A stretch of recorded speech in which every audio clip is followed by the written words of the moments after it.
Can I borrow this dress? Yes, you can. Thank you. We'll do a dress swap. Yes. Not wife swap. You want to truly, genuinely apologize for saying that your party was boring. I thought that you were going to apologize for talking about divorce and wife swap and making those jokes. That was worse. Boom! I don't think it's nice. I don't think kill this. Can I respond? Girl, shut the fuck up. Let's just allow us to talk. We don't need you to referee.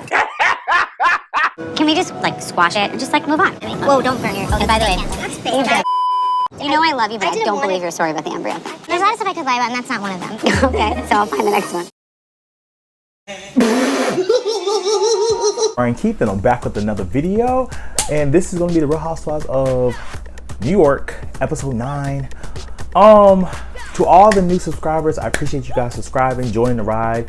Please comment down below. I love seeing everyone's comments. Just keep it respectful. I like all the ladies. There's no one necessarily that I dislike, but there's no one that I'm riding for right now, like I'm really rooting for. Everybody's really on even playing field. The only one that I'm just like with is Erin, just because I do feel like there's qualities that I really do like about Erin, because she speaks her mind. She does not care about going through conflict. But I'm just like, girl, at some point, we can't complain all the time. You know, at some point, like, girl, do you not get tired? Do you not? Right? But y'all like, comment, subscribe, and let's get into the video. Yeah, let me check my shit real quick. Hotter than the fire coming out my flaming lips. You wanna play with me? You can't play in me. On the playground, bitch, you can't play with me. Got it, won it, securing the bag. So basically, everybody's getting dressed, getting ready for dinner that night after the whole debacle that happened before of them trying to gang up on Jenna, right? So, you know, when we heard about New York coming, we thought that all the girls gonna be like fashionistas and something crazy. So when I'm seeing all the girls come down, you know, Jess was in a muumuu. Erin looked like she's going on a pilgrimage. Uba, Jenna, Sai, I mean, they look regular. Bringing a crop top on. I'm like, it's really not giving what I want them to give, right? I really want them to give fashion, like, you know, like, because when you look at like Dubai, when you look at, you know, a little bit of Atlanta, Miami, those girls are dressing down. They look like money, rich, right? So that's what I wanted to give, right? So, you know, while all the girls are getting into, you know, the car, getting ready to go to the location, did y'all catch Jenna's shade to Erin? Because she basically was like, oh yeah, we got to sit in the back seat like we're flying coach. And Jenna's like, yeah, girl, you would know. Hey, am I getting in the front again? It's like sitting in coach. Oh, well then you should be skilled at it. I'm ready to So basically all the girls are going to SSS, or, you know, Sunshine Shack, and they all start ordering drinks, and you know, they're being really playful, just like having casual conversation. But within that casual conversation, Miss Jessel kicks the mess off, and she's effortlessly, right, she's over here just like, yeah, you know, we could definitely dress swap, but you know, what about wife swap? Can I borrow this dress? Yes, you can. Thank you. We'll do a dress swap. Yes. Not wife swap. Dress swap. Don't even. And you know, Brand's like, girl, no, knock it off. No, ma'am. Like, we're not about to do this right now. Like, she's basically annoyed. She doesn't want them to spark the conversation. But, you know, Brand wants the conversation to be halted. But Uber's just like, okay, well, I have a question. So, would y'all not be mad if she said that about one of y'all husband? And, you know, Sai's like, I don't care. I'm not that person that's like very affectionate. Like, I really can care less. It's not that deep for me. Would you be mad if she made that comment about David? I don't give two. Uber stuff. You would not give a it off. Don't. But, you know, I definitely get where Uber's coming from, because I mean, the comment was like tasteless, and of all places, the anniversary party, right? So Uber think all the girls are lying. She's just like, girl, y'all be over here pissed off too. So y'all over here just trying to excuse her whole reasoning, oh, because she's flirty, right? Erin appreciates, you know, Uber speaking up for her. She's like, you know, she's like the only one that's here that's being loyal, speaking up. But then Bryn, she basically like, you know, Erin, I just want to apologize to you, because, you know, me calling your party boring, that was me trying to hurt you. And I apologize for that, yeah. Do you want to truly, genuinely apologize for saying that your party was boring? I wanted to hurt you. I was just very, very hurt because you were accusing me of something really disgusting that wasn't true. And Aaron's confused just like I am, because I'm like, girl, I can really give a fuck about you over here apologize about the party boring. Girl, it might be. Woo, different stroke for different folks. But what we need to apologize, what about the whole divorce, wife swap? What about those? And she wants to act like, I mean, like, those are like funny things to say, but you know, I'm just like, girl, we're on two different wavelengths right now. So Aaron's confused, and she was like, I'm so confused. I'm sorry, I'm actually like very confused. What are you confused about? I apologize for talking about divorce and wife swap and making those jokes. That was worse. she was like, you were over here trying to flirt with my husband. And Bryn's like, no, I didn't. You weren't even there. It's like, but Bryn, you did. Regardless of if it was a joke or not, that's the perspective that Aaron has, right? So Bryn basically like, yeah, you know, I'm sorry. So cool. But then Jessel tries to jump in, and Jessel was like, well, I don't think that's what she meant. You know, it was coming very off lighthearted, blah, blah, blah, blah, blah, blah. To me. Look, which jokes, but honey, you weren't there. At the time, was laughing And Abe was laughing, she was laughing, we were all laughing. And my whole thing, the Jessel was like, girl, mind your business. Nobody was talking to you. And if I was Aaron, I was like, I don't need you to jump in and try to save her and be her lawyer. At the end of the day, I can handle this. This is how I feel. You're not about to tell me how I feel. And I think that's where Aaron was coming from. But I found it funny because when it was Jenna, y'all wanted her to give a rhyme and reason. But, you know, I'm just saying, trying to play devil's advocate. But like I said, regardless of if it was a joke or not, Aaron felt offended. That's just what it was. We killed this. Hang on. Let's just allow us to talk. We don't need you to referee. Okay, but I'm over it. Now, the part that I do agree with Bryn is the whole Abe laughing, because at the end of the day, I do understand that, you know, people have nervous laughs. Sometimes that's people's defense mechanism. When something crazy happens, they laugh at awkward situations. But she maybe could have read that into, oh, he finds it funny, so let me keep on going with this bit. She keeps saying it's a bit, and that's perfectly fine. But we cannot ignore the fact that Aaron felt offended about it, right? So, Bryn asked for apology. She was like, I feel like you owe me an apology for, you know, basically saying I'm flirting with a married man. And Aaron's just like, girl, you want me to apologize to you? No, ma'am. Right? But, you know, at the end of the day, you know, the waiter comes and basically tries to get everyone's order, breaks up the whole monotony of them over here going back and forth. And, you know, they come to a resolution and they squash it. And, you know, Sai asks everyone, like, is there anything else? Like, does anybody else want to clear the air? So Jenna takes that time. She asks, like, do y'all really think that I didn't want to fly down with y'all with Coach? Do y'all think that's really what it was? Who doesn't prefer business over Coach? Do you actually believe that I didn't come with you because I didn't want to fly in Coach? Like, seriously, do you actually believe that? Seriously? You really believe that? I do. And, you know, Sai's just like, yeah, you know, I believe it. I believe that, yeah. And Jenna's like, you know, in her confessional, she's like, I should get a pass because, you know, I just came out of surgery. I didn't really know what I was talking about. I forgot what I said, really. I don't think anything you say while you are post-op from anesthesia should be held against you. I don't think that's fair. I didn't want to fly Coach. It's like, Jenna, see, this is the thing. Like, we cannot play those games. I don't care about none of that because you said it on camera. And on top of that, you also said it, like, you said it on camera and then you said it to Aaron, so you have a witness. So regardless of the fact you said it, and Aaron's a messy ass girl, so she's gonna bring it back to the other girls, right? So they bring up the whole fact that Jenna is like closed.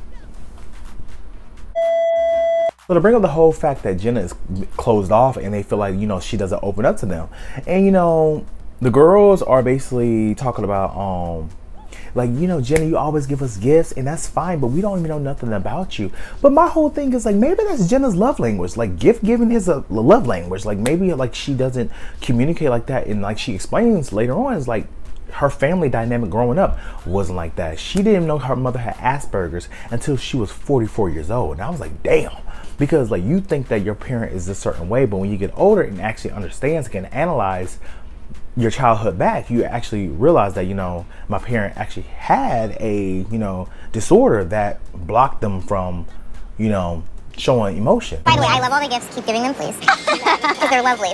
But it's then continue to be like, keep giving me dope but then not sharing. Like, Jenna doesn't feel comfortable sharing with us.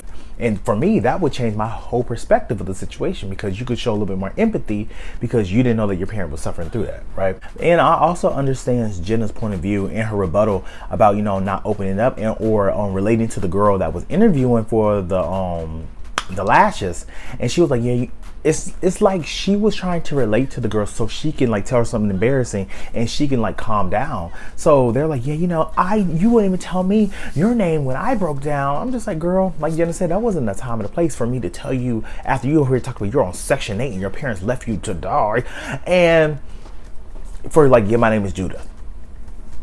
Girl, be serious. Many times. And that has nothing to do with you guys. And like, if that comes off as not wanting to participate or not wanting to try or not wanting to be a friend, like, I apologize. That's not my intention at all. So,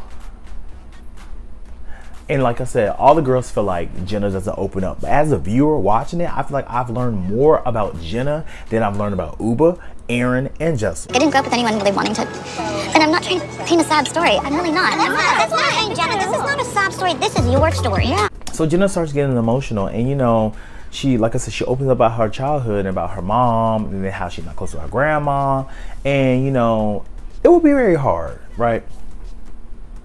And the girls then are like, this is the Jenna that we want to see. This is what we want to see. Girl, eye roll. But you know, Jenna segues it to Jessel because she says, like, you know, I hope y'all just don't assume, just ask me. She was like, you know, there's a lot of stuff I don't know about you guys. Like, Jessel, I don't know that much about you. So then Jessel, you know, she goes on a slight diatribe about her backstory, and we learned that her parents are from Kenya. And you know, she went from Kenya to London, and her uncles got discovered a famous photographer. It was a lot of that, and the girls were getting very confused. But I found it funny because it's like, y'all really just berated Jenna for not opening it up. So when Jessel opens up, now you're picking apart her story. So you really can't win for losing. Like, either way, you're not gonna win. So what do you want? And the main culprits of it is Aaron and Sai. They are very hypercritical at everybody else's story, and Bryn as well. And I feel like they're hypercritical because they give so much, but not everybody's just willing to share their life on camera, especially everything. Like, they told us everything. I'm like, girl. So they basically go back to the house, but in the car, they're over here talking about going through the TSA, and the TSA agent was like, to Uber, like, do you have anything on you? She's like, I ain't got nothing on but this WAP. I said, yes, ma'am. She said they got this wet ass pussy. I said, yes, ma'am. And Erin's like such a prude. She's like, yeah, I'm 35 years old. I don't know what that is. Like, what is that? Oh my God, is it wet ass? Is it white ass pussy? Is it wet? Is it in your ass? I'm like, girl, you doing too much. It's just a wet ass pussy. Girl, that's it. That's it, girl. Come on now. Come on now. But you know, it's the next morning, we see like the girls doing their, you know, morning activities. Sai's over here doing her social media stuff. Aaron's over here talking to the fam, and you see Uba and Jessel bonding while waking up in the bed. So the girls go out for breakfast out at the villa, and you know, Sai, she gives the girls a rundown of the day that basically they're gonna be eating, going out, beach, eating again, eating one more time, right? So they're over here having a conversation. Jenna gets emotional because, you know, going through the breakup with her girlfriend, like she's thinking about that. Uba saw some hair in the food, and she's over here start gagging, just coughing. I'm just like, girl, you're making it worse. Okay, hair, cool. I mean, like, pick it out, do what you gotta do, or throw it away. But she's like, I'm like, girl, cover your mouth. Where? It's definitely not the chef. Well, mine's tied up. There's wind. It's probably the wind. Can you cover your mouth? No, ma'am. No, ma'am. COVID was you literally just had it. No, ma'am. I don't got time. Y'all too savage. So Sai and Jenna, they talk about how, you know, they didn't grow up with the affection, and, you know, Jenna talks about that her grandmother, you know, was a mean woman. She didn't like her, this and third. And then Sai goes on to tell us that, you know, her mother was an alcoholic, and, you know, she chose alcohol over basically everything. From her, my mother was an alcoholic for a long period of time. I did everything to take care of her. No matter what, I kept trying. Alright, y'all, so I'm currently watching the playback from my edits for the video. I'm breaking the fourth wall, right? And I realized that the girls really are heavy on the sob stories. I'm just like, I get it, you know, we want to learn more about the women, but I'm like, damn, this is supposed to be a girl trip, and y'all really doing a lot on the sob stories. I'm not saying it's bad, but I just noticed it while watching back, like, damn, they just talked about, you know, heavy, deep, emotional stuff, and then at the lunch with Sai, it's like heavy too. And, you know, she starts crying and breaking down because, you know, her mother passed away when she was, you know, alone in a park, and now her ashes are in a bag in her closet. Just was like, so I hope it's in like a nice bag. Heartbreaking. I hope it's an Hermes bag or a Chanel bag. You wouldn't want that to be, you know, Target or Walmart. Yeah. But, you know, Sai's trying to plant the ashes in, like, Sai's trying to plant the ashes somewhere, like, to grow a tree. So I think that'd be great. So the girls go down, have a cute moment on the private beach that they have. It was very cute, you know, having fun in the sun, in the water. Jenna sitting on the side like, yay. I'm like, I wish Jenna would just like, I'm like, girl, you're there, just be in the moment, have a good time, right? So the next stop is basically they're going out to eat for lunch. Uber looks fab. I thought Uber looked chef's kiss, right? So the girls sit down and Sai asks, you know, Bryn, how's your love life? What's going on with your love life? Bryn's like, you know, during the summertime, I think this is around like January, February time. So she's like, yeah, you know, last summer I was going on 3 dates a day. So yeah, you know, I was a really busy girl. Dating life is good. I was very hardcore in the summer. I was going only 3 dates a day. I was husband hunting. How do you date 3 times in one day? How does that even happen? Coffee, drinks, and dinner. Like, how? She was like, yeah, I go on a date for breakfast, go on a date for lunch, and go on a date for dinner. I'm like, girl, yes. You know, Bryn gets around, child. Not in a bad way. I'm like, girl, she's young. She's trying to find a man. I'm not mad. But, you know, she sparks up this whole conversation about fertilizing her eggs, trying to freeze her eggs. And then she talks about she went to a company that, you know, specializes with embryos. They basically asked her to like find someone in her phone, pull it out, give some names so she can figure out who she can fertilize the egg with. They're educating me. They're like, well, you know, not just freezing eggs. Embryo is the best. And on the intake form, can you just write down who you'd like to do embryos with? Because embryos are more viable. And Erin's just like, that doesn't make sense. She's over here on the side like, oh, I think she's lying. Who would make up something like that? I'm a girl's girl. Like, why would she make up something like that? And my whole thing is like, for you to outright say that she's lying with no facts, just off of what she said, you're just like, yeah, you know, Bryn, I just think that you're lying. I think that's just like, why would you say that's lying? Through your phone contact list and hit up some guys to give you some jizz for an embryo. You know I love you, but I don't believe your story about the embryo. What? And then Jess was like, why would she lie about that? And then Bryn's like, yeah, why would I lie? So, yeah, you know, Bryn basically tells her, like, for you to accuse me of lying, that is so insulting. Like, why would you say that? So now it's a whole situation with them. And they said, check your phone and let's check some guys. And there's a lot of stuff I could lie about, and that's not one of them. Okay, so I'll find the next one. And, you know, Bryn, she's over here, you know, she gets up, and that basically prompts everyone to leave. And, you know, they get in the car, and Erin's like, yeah, you know, I'm sorry for saying the word lying. That's not what I meant. I still feel like she doesn't believe her, but she apologized for saying lying. They get to the house at the end of the episode, and Bryn basically was like, yeah, you know, I want to have a date to myself. She tells Sai that I'm not going out with you guys. Sai was like, okay, that's fine. You know, this is the only day we can do this. But then she go to Erin's room, and she basically breaks down, and Erin's just like, you know, I'm not coming out. I just don't want you to think that it's your fault, even though it is. But, you know, I guess there's something that triggered her. I feel like, you know, Bryn is longing for a family, and hopefully, you know, she can, like, you know, in the future, she can get what she wants. She can get that fairy tale that she wants. You know, the husband, the kids, the family unit. But also I want to say is I hope Bryn can also find something else outside of that makes her, you know, feel whole, because having kids, having a man, I mean, that can make you feel whole. But when your kids go off and leave, and when your husband's not there, who are you as a person by yourself? And hopefully she can figure that out. And maybe she has figured that out. I don't know. I'm just saying. But, you know, I'd like to see this story develop. But y'all, that was Real Housewives of New York. Let me know what you guys think. And I'll see you guys in the next video. Please like, comment, and subscribe. See you guys later. Peace.